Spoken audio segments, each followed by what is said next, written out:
Summer is here, it's warm, it's sunny, and the days and nights are long, and I'm going to enjoy every minute of it.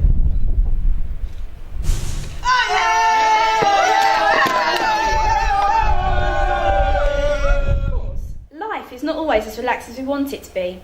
Mr. Smith just wanted a quiet time in the garden, and it didn't turn out like that. We all love summer, but sometimes we forget the simple things, such as the fact that our neighbours' windows and doors are open, and they can hear so much more than usual. Usually these are everyday sounds, and we're all okay with it, but sometimes noise is intrusive or persistent. It becomes a nuisance and can affect our everyday lives. Summer months are when Swale Borough Council's Environment Response Team receives the highest percentage of complaints about nuisance noise. Most of these complaints are about the activities of neighbours, especially loud music and parties.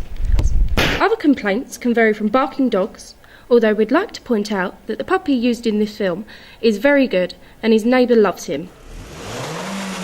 Home motor mechanics, mopeds and motorbikes.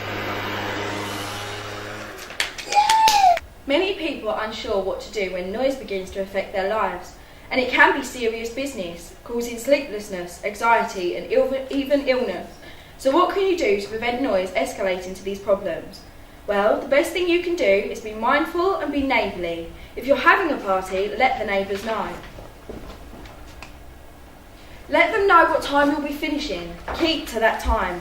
Just because you're not working the next day doesn't mean that they get a lie-in as well. Even better, invite them to your party. Who knows, it might be a start of a beautiful friendship, as I said before.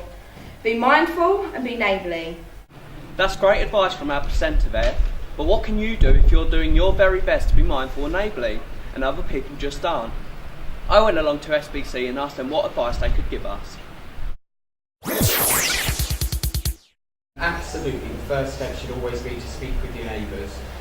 Try and resolve the matter informally, and then if that doesn't work, the local authority is always there to help assist you with noise complaints. Now, what we would need to do is we would need to see a pattern of the noise nuisances, and we would send you out some diary sheets asking you just to keep a record of how often and how long you're affected by that noise. What we'll then do is intervene and try and mediate between the two parties, resolving the matter hopefully. If that doesn't work, then we would have to look at more formal action. So we'll keep a noise diary. If I'm a victim of noise or suffering from noise nuisance, I'll keep a diary. You'll have a look at that, and if you agree that there is a noise nuisance, you'll intervene for me. What sort of action can you actually take against the person? The offence is the impact it has on another person. So the fact that there is noise doesn't really mean that an offence has been committed. So what we would be doing is, like I say, we'll be looking at the frequency of the events and how loud that noise might be, what's considered reasonable or unreasonable. If you're affected by music during the day, then that might not be as bad as if it was, gone 11 p.m. at night. If the matter can't be resolved informally, then from working with the alleged offender, if you will, we may have to go down the line of serving a formal notice under the Environmental Protection Act. Now, that doesn't mean that they have to stop what they're doing, i.e. stop playing music or playing the drums, whatever it might be, but it will mean that they have to take reasonable steps to stop it impacting on other people.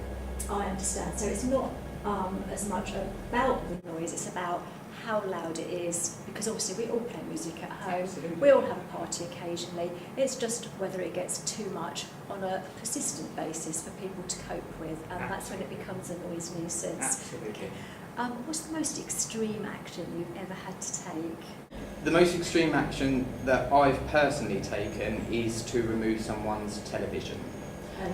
Yes, that's only because numerous efforts to try and resolve the matter informally didn't work, and it was our last option. The TV was set to a volume that was far too loud, and the whole street was affected by this television, so we had to go to court and get a warrant removed. Okay, which is obviously an extreme thing to do, and that's something that you're clearly uncomfortable with. but probably quite reassuring to our listeners that there is something that you can ultimately do to help them if you need to. Absolutely. I mean, it's not always an easy decision, as you know, for any person to decide that that's the only course of action that you've got. But it was a necessity to resolve the issue. Well, that's great. I think you've given us quite a lot of information about what you can do to help us. And thank you for coming along to our studio. Thank you very much, Michael. Thank you very much. Bye-bye. So we've learned all about noise and being mindful neighbours, and we've learned what can happen if we're not.